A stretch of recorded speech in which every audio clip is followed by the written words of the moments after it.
Before I begin, I'd just like to say a quick thank you to both Jan, Martin, and Mathieu for inviting me to present this technical note for sport performance and science reports. I can probably speak on behalf of most practitioners in that I don't get as much time as I would like to anymore to read research. So obviously the short, concise, and practical nature of the reports makes it a lot easier to digest the information. And I'm sure it'll become a valued resource in years to come. So thanks very much for the invitation to contribute.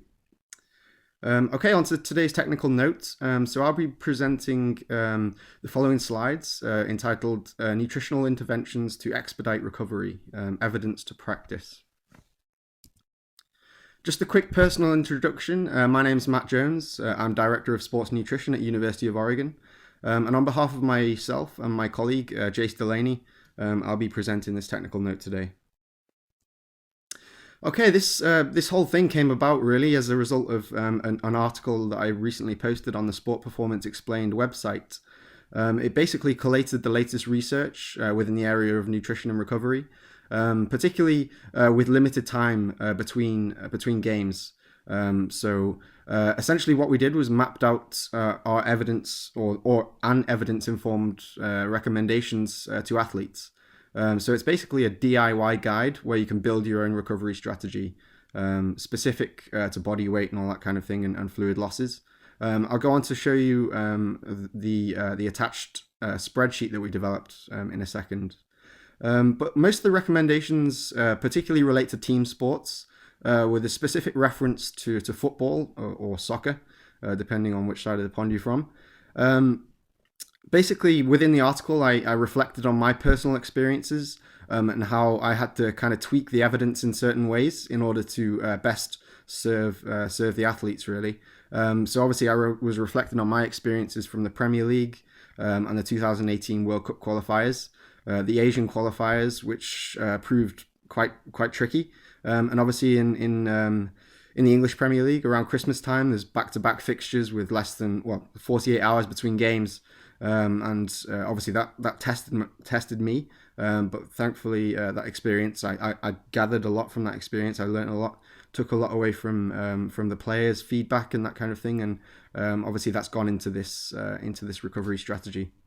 And Jace obviously reflected on his experiences back in Australia in the NRL. So as I say, so within the Premier League, the Christmas schedule is pretty hectic.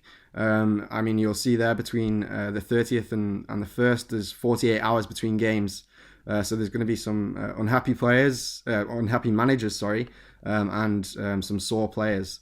One thing that I would say is, from my experiences and from looking at the research as well, it's very, very unlikely that a player is going to be fully recovered. So even with the most evidence-based recovery strategy and 100% compliance from the player, it's extremely unlikely that he's going to go into that second game after 48 hours feeling fresh.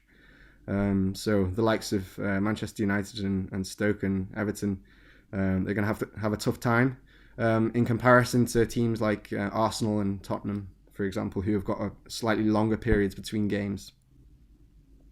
And as we'll go on to see in a second, every day counts really. So it's a big factor. So as I say, within this technical note, I'll be referring to rapid recovery, really. So not necessarily just like normal recovery, just when very limited time separates two games. So between 48 and 96 hours between games. And I'm only going to discuss the acute period. I might go on to make some certain comments on what strategies that you can use in the days following and potentially the days leading up to it as well, but not in any detail. So it's essentially beyond the scope of this to delve into to any of the longer term strategies or any other strategies from like a sports science perspective. It's just the nutrition element. Okay, it's not often that I would reference someone's Twitter account, but I found this one quite pertinent and quite timely. So this is a tweet recently from Robin Thorpe from Manchester United. Basically, it just highlights how much of an issue this congested fixture list is. And obviously, even the most elite organizations are concerned by it and have to factor it into their season, and they have to obviously develop recovery strategies around it. So obviously Robin does a pretty good job there at Manchester United. As far as I'm aware, and obviously I'm not well read in that particular area, but I don't know if there's any research as yet to pertain or um, to to tell us whether short periods between games actually has any impact on the overall outcome. So whether a team with a day extra recovery at Christmas, whether that actually has an impact later on in the season. I'm not really sure. I read an abstract from the National Basketball Association probably about 2 days ago now, and it kind of suggested that players that were rested during the season, that didn't really have any impact on the outcome of competition. But obviously, you've got other factors within team sports that kind of override those kind of issues. But it would be interesting to know whether that short recovery time has an impact. Perhaps if you've read anything in that area, then you can link me to the papers. Okay, well, thank you thanks to research from Mathieu Nedelec, Chris Carling, and Gregory Dupont, and many others, of course. We now know that injury risk is significantly increased when less than 4 days separates games. And it likely takes around 5 days to restore normal metabolic and physical performance parameters following a competitive 90-minute game. So obviously, as I said earlier, it's very unlikely when you have two back-to-back games with 48 hours recovery, you're going to get players reporting soreness, tiredness, lethargy. Managers are going to have to change their systems, their tactics, probably change some personnel as well. And from my experiences with talking to players, they have to adapt their style of play. So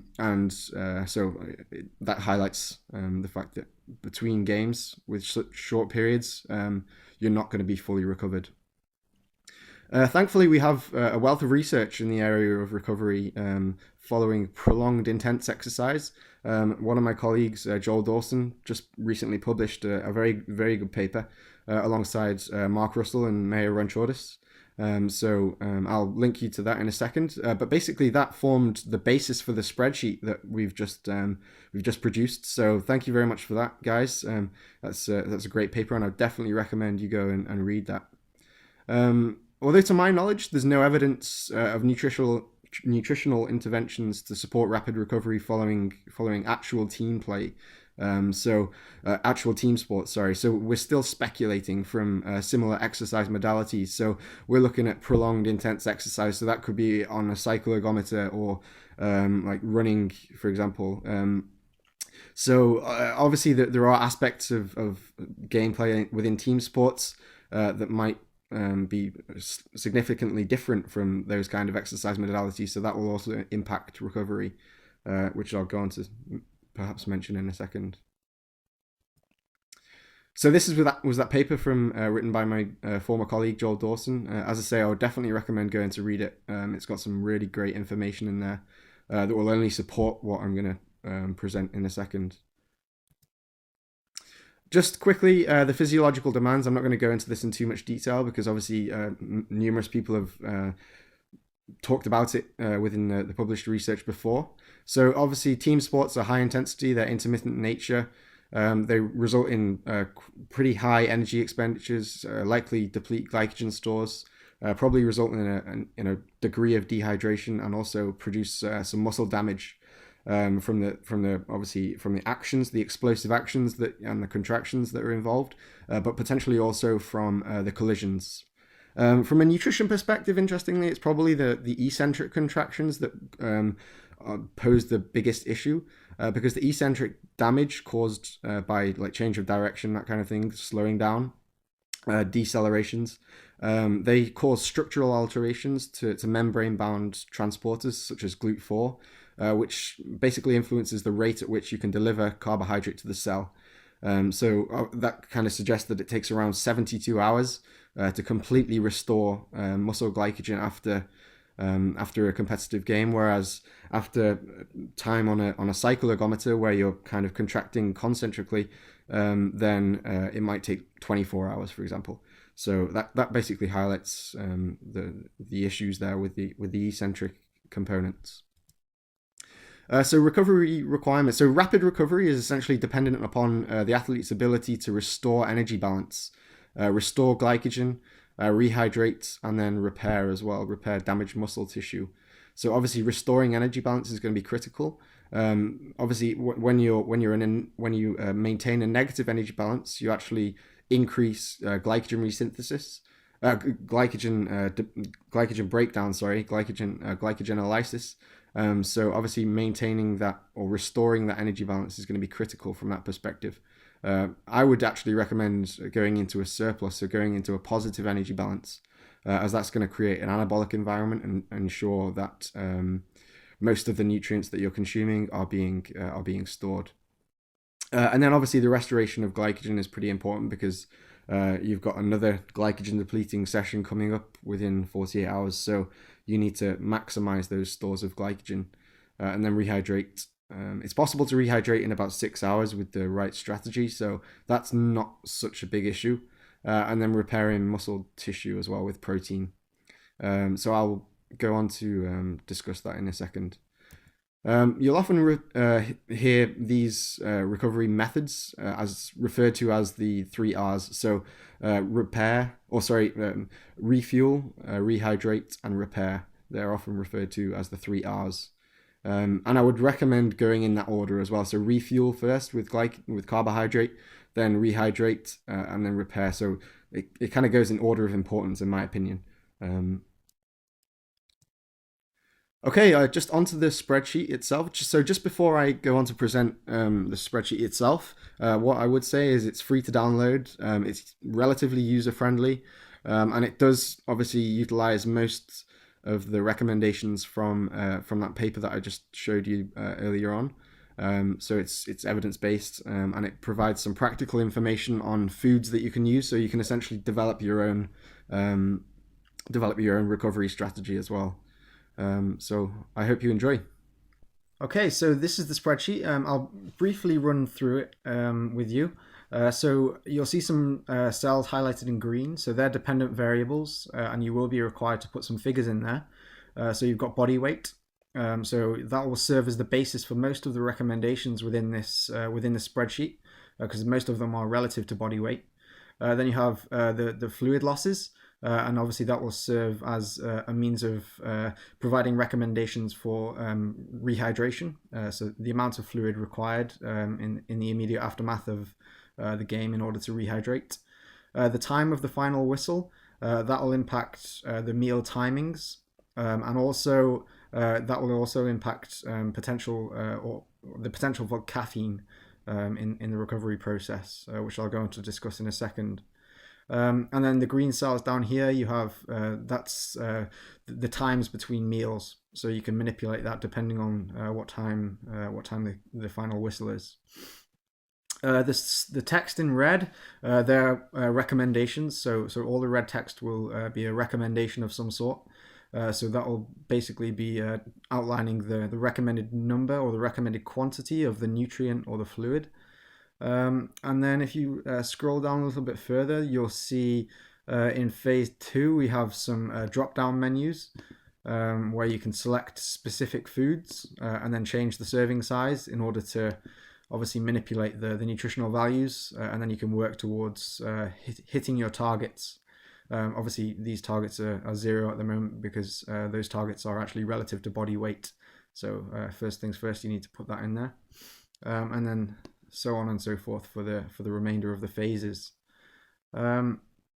So just quickly, I'll just run through an example with you. So just for the sake of this, I'll put 75 kilograms and a 1 kilogram weight loss, which is a figure that I've seen personally within my experiences. And then also, if you look at the research from Ron Morn, he'd also kind of agree that you'd likely see a 1 kilogram weight loss during a football match.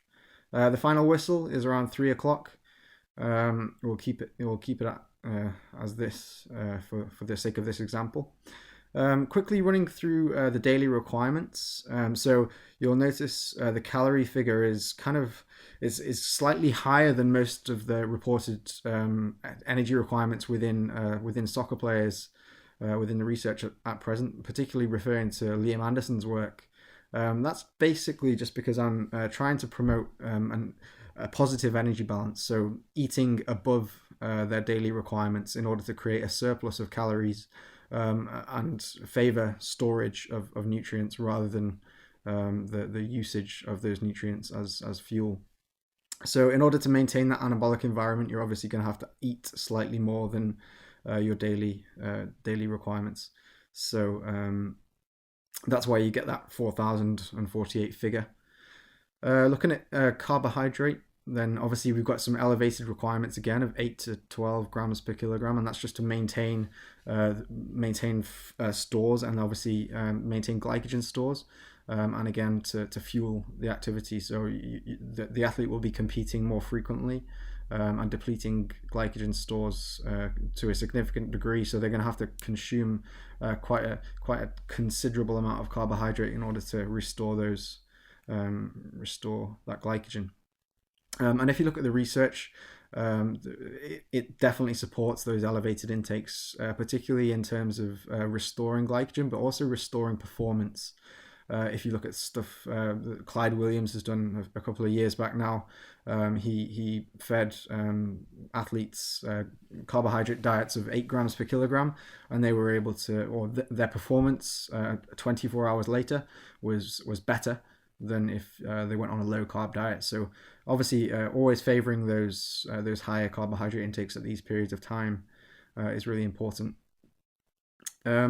And one thing that I would suggest is, or one thing that we do personally, is we like to make these recommendations specific to the individual. So we use gameplay data to identify those that have obviously utilized lots of energy and lots of carbohydrates. So they've the high speed running, the explosive actions, people that have covered the most distance, they'll be up at the closer to the 12 gram per kilogram range, whereas those that haven't completed as many of those high speed actions, they'll be at the lower end.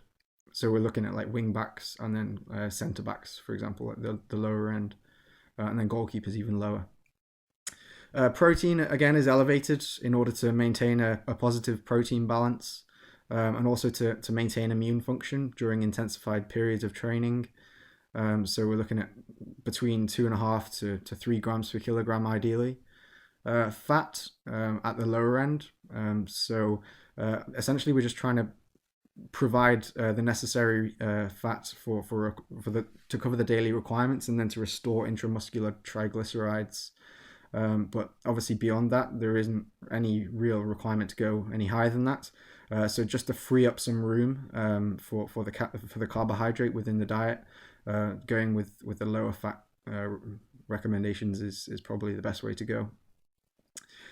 Fluid requirements on a daily basis, I'm not really sure if there's any, or I'm not really confident that there is any gold standard recommendations for fluid requirements for athletes at the moment. So I generally just go for 1 milliliter per calorie, or 35 to 40 milliliters per kilogram.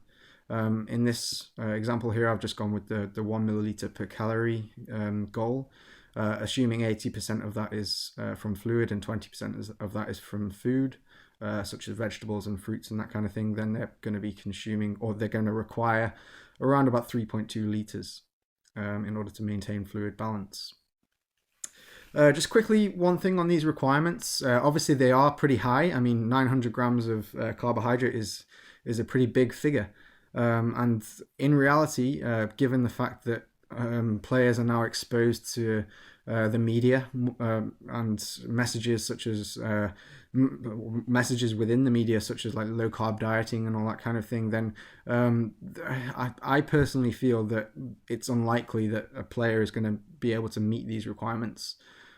So while they're there as recommendations, just bear in mind that it's likely that they probably won't hit that target, but they should strive to that target, and so we should do all we can to expose them to those higher carbohydrate dosages and higher carbohydrate meals in order to get them as close as possible to that. And also another thing, I wouldn't necessarily recommend these elevated requirements at all times. This is just obviously to specifically to expedite the recovery process after a competitive game. One thing I use is meal templates. So if I gave these numbers to an athlete, they'd probably look at me in disgust and be like super confused. So what I do is I translate these numbers into actual foods and meals that they are likely to consume. So essentially translate their habitual diet, tweak their habitual diet slightly, and make them match these kind of numbers here. Okay, just going on to the strategy itself in terms of recovery. So you'll see we've got like 5 key phases. So essentially, the overall aim is to restore glycogen. So that's the most important part.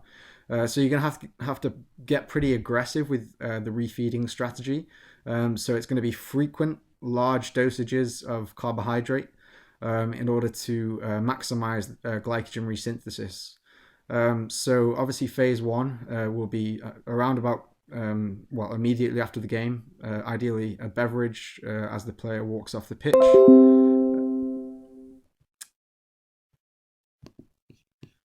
Phase two will be in the changing rooms. That's likely going to be like a meal or finger foods or something of that sort. Phase three could be in the car. Phase four, a meal at home.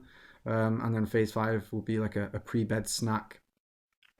Obviously, if the kickoff, if the final whistle is later, then obviously you're going to have to like make the necessary arrangements and skip one of these. You're going to have to potentially just focus on the first 3 or 4 if you can. And that obviously, if it is a late kickoff, then that just makes the next day even more important.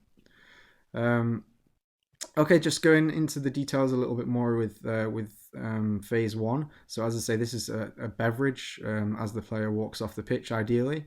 The required dosage of carbohydrate is like 1.2 grams per kilogram, and that dosage has been shown to maximize glycogen resynthesis. But from a practicality perspective, it tastes pretty sweet, and I mean it's quite difficult to consume. So you can actually add some protein to it, and that will have a very similar effect. In fact, it won't impact the rate of glycogen synthesis in any significant way. So adding some protein to it can be beneficial, which allows you to go with a slightly lower carbohydrate dosage.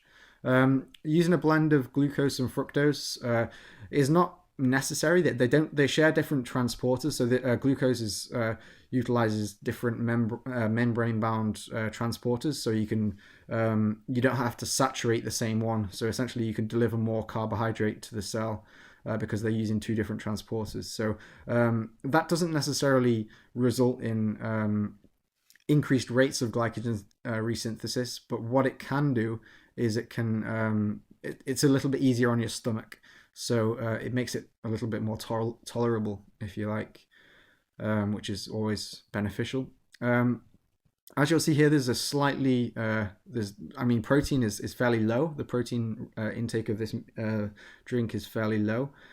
Personally, I feel there is too much emphasis placed on protein in this immediate aftermath of exercise. If you look at the acute effect of protein on muscle, it's fairly small. The fractional synthetic rate of muscle protein or of muscle is 0.06% per hour. So muscle turns over or muscle regenerates in around 2.5 months. So that just highlights the fact that the growth, repair, and adaptation of muscle tissue is like a long-term thing, whereas the resynthesis of carbohydrate, of glycogen, is very rapid, and that should always be the emphasis in this recovery period.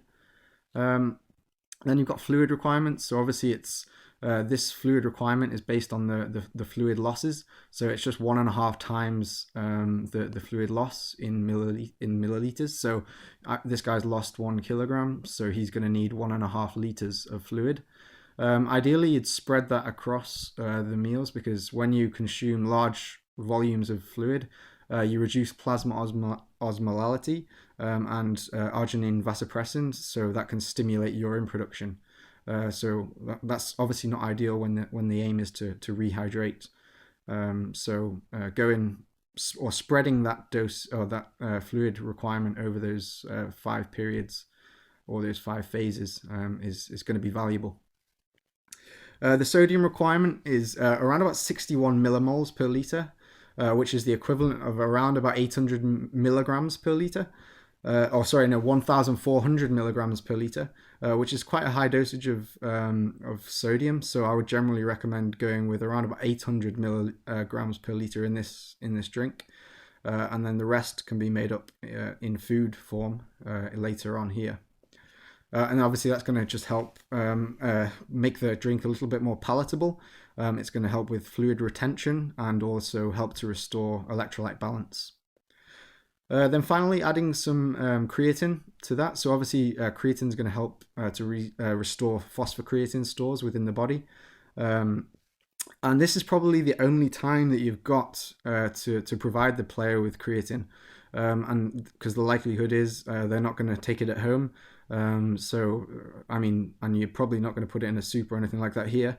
So, this is probably the only opportunity you've got to give it to them. And considering they might not come in tomorrow, I would generally go with a higher dosage, so around about 5 to 7 grams of creatine within that. So that's essentially just like a large teaspoon just added to that drink. Before I move on to the phase 2, you'll see caffeine is in there. So there's a bit of research recently and quite a while ago as well. But there's been a recent paper to suggest that caffeine added to the recovery beverage can expedite the resynthesis of glycogen, but perhaps through the partitioning effect. So it can potentially drive carbohydrate into glycogen, but that's just speculation. I'm not 100% sure of the mechanism, but it has been shown to be beneficial. The dosage is 8 milligrams per kilogram, which is quite a high dosage. And obviously that if you can consume that like later on in the day, then that will start to interfere with sleep. So obviously you want to be, that's not going to be ideal. One thing I would say is if you look at the research, it's primarily targeted at people that are competing again on the same day. So I wouldn't necessarily recommend adding caffeine. I personally wouldn't add it. But if you were wanting to get really, really aggressive with the glycogen or with the recovery phase, then it could be a consideration. So you'll see this is the beverage, and when you actually look at the composition of the drink, it actually looks more like the kind of drink an athlete would consume during exercise, as opposed to the traditional drink that they would consume as a recovery beverage.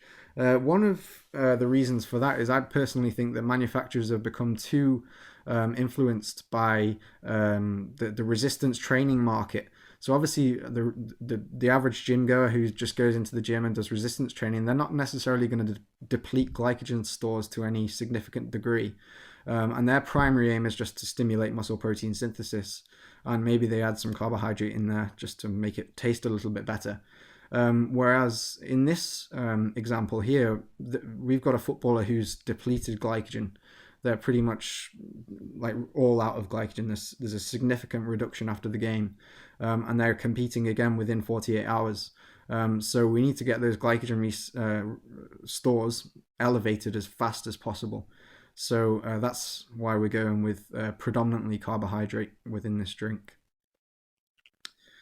I actually have a pretty good relationship with certain manufacturers, so we can like make bespoke products for our athletes, and we tailor the flavor to preference, and obviously we tailor the dosage depending on the time played and the distance covered. So if a substitute comes off at 60 minutes and he's in a certain position, he'll get a specific drink with a specific flavor to meet his preference as well, because essentially what we need to do is we need them to drink it.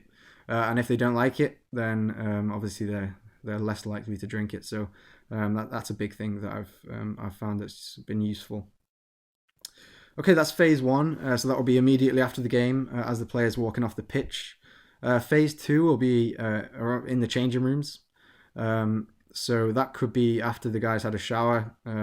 They're just about to go home, so you just catch them before they go home. This is kind of like finger food, so this is actual food.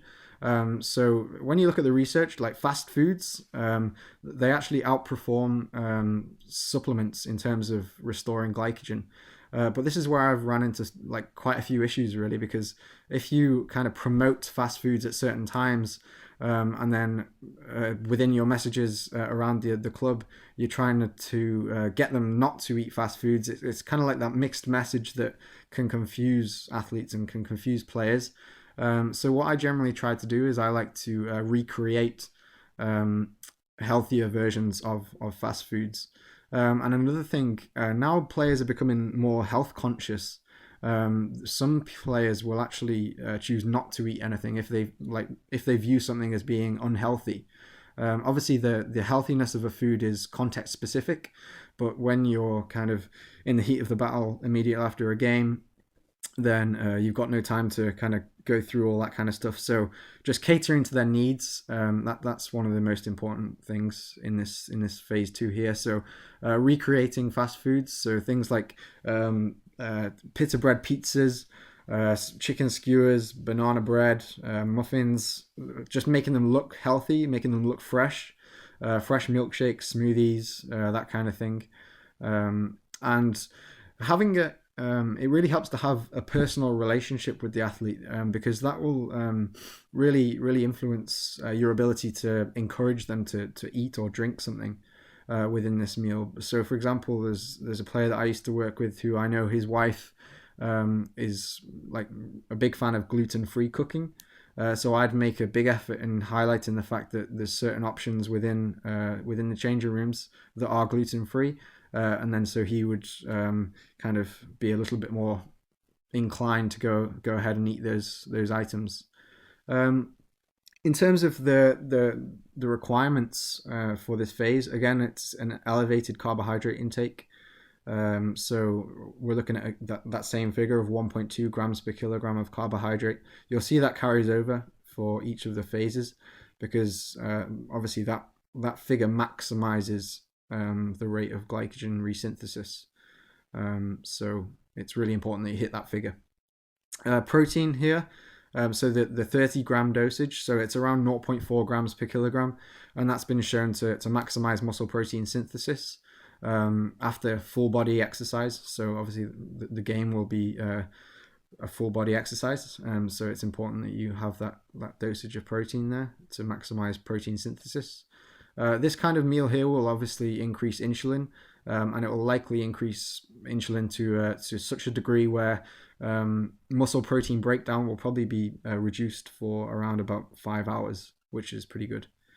And you'll see, obviously, there's a fluid requirement carried over from this phase here. Again, this is like finger foods within the changing rooms. One thing that I have found, and one challenge that people will often, or practitioners will often run into, is following a loss, players will pretty much disappear immediately.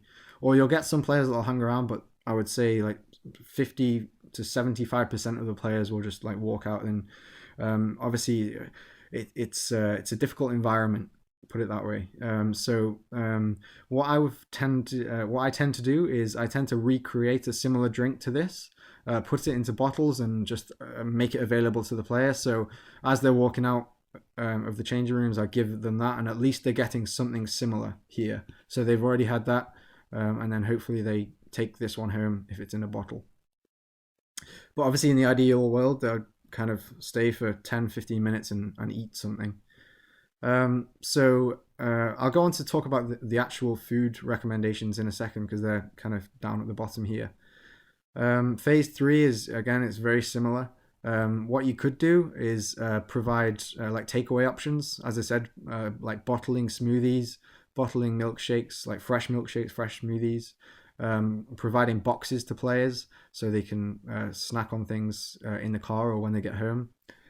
That will be phase 3. Again, the requirements, it's just high carbohydrate, another massive dosage of carbohydrate to elevate glycogen resynthesis. Phase 4, so that will be later on in the day, looking towards the evening, so 7, 8, 9 o'clock. depending on the time of the final whistle. So one thing that I like to do here is I like to recommend players go out to eat, or they invite friends, family around for a meal, because that'll help them to psychologically unwind. And it will also, well, I would also recommend eating like Italian foods or Asian foods, because both of those menus will expose the player to higher carbohydrate intakes, or higher carbohydrate foods, should I say, and higher sodium foods as well with Asian. So obviously that's going to help them meet that elevated requirement for carbs and sodium as well. Again, you've got a small requirement of 30 grams for protein. Just bearing in mind with protein, it's actually the most satiating macronutrient. So of all the three macronutrients, protein is the most filling, so it fills you up quite significantly actually. So if you imagine you sat down and had a plate full of chicken breasts, you'd feel pretty full. Whereas if you sat down and had the same plate full of pasta, you might feel pretty hungry still. That's essentially because protein is very satiating. So going with like small dosages of protein is kind of is useful. So within each of these, well, phase 2 specifically, I would always go with like smaller items of protein. So like chicken skewers, where you've got like diced meat just on a skewer, or chicken within sandwiches, or dairy protein. That's less likely so you're less likely to consume like large amounts of protein. So that will just allow you to obviously consume more carbohydrate, hopefully, because you're not like filling yourself up with protein. So that's phase 4. So that will be a meal at home, ideally in an Italian restaurant or an Asian restaurant. And then phase 5 will be before bed.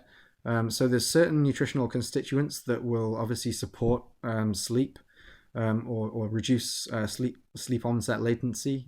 Things like cherry juice, so the melatonin component of cherry juice can help.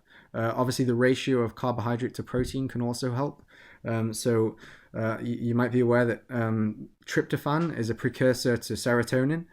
So if you eat a large dosage of carbohydrate, you actually increase insulin, and then insulin draws out the BCAAs and the large neutral amino acids from the blood, and then you're left with a large, or the ratio of tryptophan to large neutral amino acids is increased. So you've got more tryptophan within the blood, and then that tryptophan is more likely to pass through the blood-brain barrier, where it can then serve as that precursor to serotonin. And serotonin has like a sedative effect on the brain. So high intakes of carbohydrate again before bed can help put the person to sleep. And the ratio there is 4-1. So if you look at some of the research on nutrition and neurotransmission, the ratio of protein to carbohydrate is quite important. Hence why I've got this figure here. I would recommend including a dairy product within this meal as well, because dairy is extremely insulinogenic, so it produces lots of insulin. So that will help obviously maintain muscle protein synthesis overnight. It will help prevent muscle protein breakdown, and it will also offset any glycogen breakdown, or it will help to offset glycogen breakdown during the evening, because insulin's elevated. And you'll see that the fluid requirements have been reduced, obviously, here. Just basically to avoid large dosages before bed, which will likely keep you up at night. Okay, just to recap, so you've got like 5 phases, but obviously that's going to depend on the final whistle. So if the final whistle is, if it's an evening game, for example, you might only get 3 of those phases in.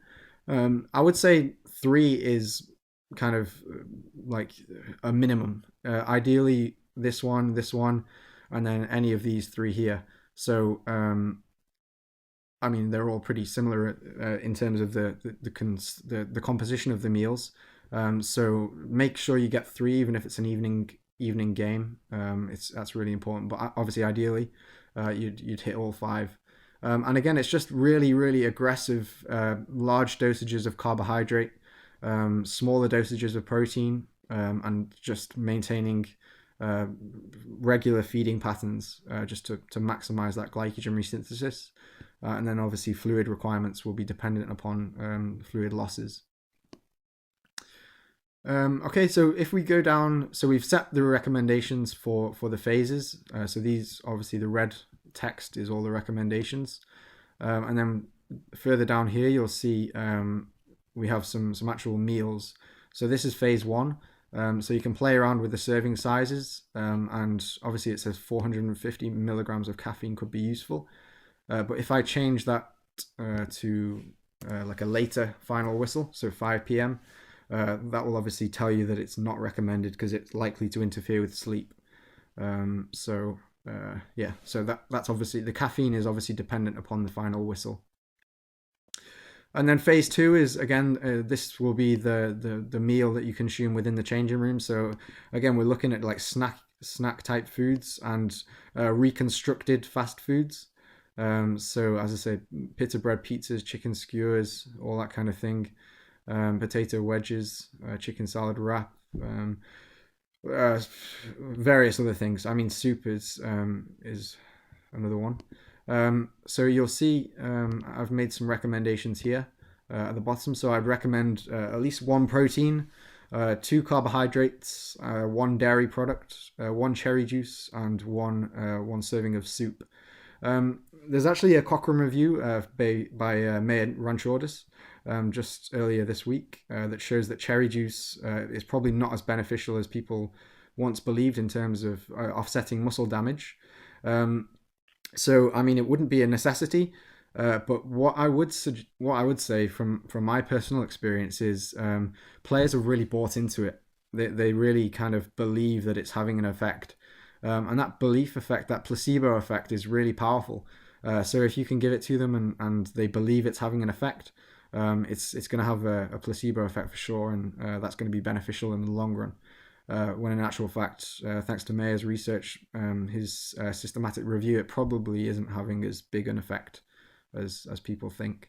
Again, you can just play around with the serving sizes here, so it's all automated. So you can play around and make sure you hit your requirements.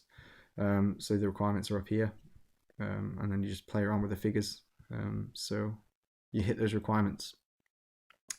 Same with phase 3. So phase 3 would be that kind of meal that you're going to provide them in the car to go home with. So again, you could give them a box to take home some chicken skewers. They could take home a cherry flapjack. Again, we're looking at cherries because of the polyphenol content. So we're looking at getting like around 9 milligrams of anthocyanins. So that's equivalent of 45 cherries, which is unrealistic to think that someone's going to eat that many cherries. But obviously, if you're going to use the cherry juice, then that will help as well. And then obviously you can look at adding something like a milkshake if it's in like a bottle to take away. If I can find it, there it is. So if we go two chicken skewers, 1 flapjack, 1 milkshake, and then we obviously need some more carbohydrate there. So we've done well in hitting our protein requirements, but obviously we've got elevated carb requirements, so we need to find some more high carbohydrate foods. Just looking at this list here, something realistically could be like a caramel rice cake. Probably need about 2 of those, and again, you're pretty close, so maybe 3. There we go. We've hit those requirements. So again, that's something that can be boxed up or bottled up and given to the player and then taken away in the car. And then the same with phase 4. So this was the kind of meal that I would recommend eating out with family, friends, that kind of thing. And you'll see Italian is one of the options. So spaghetti bolognese, potentially a starter of soup or bruschetta. Soup, as you'll see, soup is on most of the options. Soup is actually something that I would definitely recommend. Obviously, you can season soup with lots of salt, and that will help to restore electrolyte balance, and it contains a bit of fluid as well. So it's a very highly recommended. As is milk and a dairy product. I mean, Milk contains obviously carbohydrate, protein, and it contains fluids, electrolytes, and also calcium to help offset bone resorption. So, I mean, in terms of like a recovery aid, then a dairy product is definitely recommended. So we'll just go one and one, and then you'll see again we're pretty low on carbs. So if we just added like a bruschetta in there or something as a starter, we're getting closer. Yeah, so you'll see you can play around with that. But again, just exposing that player to a menu that's going to allow them to hit that higher protein, that higher carbohydrate requirement is really important. So those Italian restaurants and Asian restaurants will help. You'll notice that sushi is on there. That tends to be a fan favorite. And then before bed, again, we're just looking at elevating serotonin synthesis by large dosages of carbohydrate, a 4-to-1 ratio of carbohydrate to protein, ideally. So you'll see, again, there's some recommendations down here. The dairy product will help to increase insulin, which will obviously help to offset muscle protein breakdown and glycogen breakdown overnight. So, I mean, in the UK, for example, we have rice pudding is fairly popular, as is porridge. And here in America, we've got bagels, bagels and jelly. So you could go bagels and jam, and we'll see where we're at. And then a milkshake or a glass of milk or a fat-free yogurt. And then yeah, so we're getting closer. So as I say, this is the spreadsheet. You can have a play around with it. It's fairly user friendly. It provides some pretty good recommendations. I mean, I'm not gonna say that it's the best recovery strategy in the world. I'm just gonna put it out there that this is one that's actually worked for me personally. And I've worked in many different environments now, and it's obviously been influenced by players themselves. And I found it works relatively well. As I say, I work closely with the sports science team, and we like to make it a little bit more specific. So obviously tailoring the requirements based on distance covered and all that kind of thing, the GPS data, and then calculating sweat losses. So the Gatorade Sports Science Institute, they actually have a really good tool for assessing sweat losses and fluid losses during competition. So I'd recommend checking that out. That's something that I do in pre-season. So I take 10 games, use the Gatorade Sports Science method of assessing fluid losses, and then I use that figure and take the average across the 10 games, and then use that figure as the prescription for the individual throughout the remainder of the season. Obviously, taking into account it's likely to be a little bit hotter during the preseason period, so you take temperature into account and use that just as a rough guide, really. So you can there's no need to assess fluid losses after every game, which can be quite tiresome and kind of interfere with preparations. And the likelihood is the head coach is not going to allow you to do that as well. So doing that in preseason is useful. There's obviously a number of ways in which you can assess recovery after exercise. So from subjective means to physical screening. One of the methods that I like to use is simply body weight. So if you think about it logically, a reduction in body weight is indicative of a sustained negative energy balance, glycogen depletion, and potentially dehydration. So if you take body weight or assess body weight the day following, so first morning body weight. So if you're asking the player to come in the following day, then just catch them as they walk through the door, get them to step on the scales. And obviously, if there's a significant degree of body weight loss, then you know that they've either not consumed enough calories, they've not consumed enough carbohydrate, or they've not consumed enough fluid. So if you just assess that, and in comparison to previous days, and their average body weight, then you can get an idea of how well they're recovered from a nutrition perspective. We also use other means, such as subjective questionnaires, and Jace uses some other physical screening means. But from my perspective, just for simplicity, knowing how athletes and particularly footballers are, It's just very, very easy to do, very easy to administer, little equipment, practical. You catch them as they walk in, and you've got some decent information there that can then lead on to further recommendations for that day. One decent method of assessing hydration status, it was recently published on or not recently, but it was published on the Gatorade Sports Science Institute website again, is the WUT assessment, so WUT. That essentially stands for weight, urine, and thirst.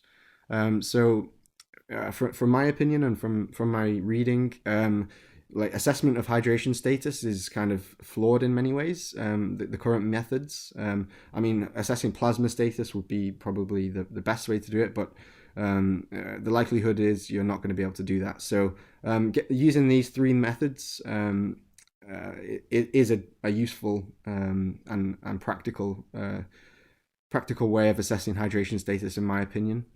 So essentially, you just get first morning weight, first morning urine, and first morning measure of thirst, and then you can over time you can obviously assess hydration status.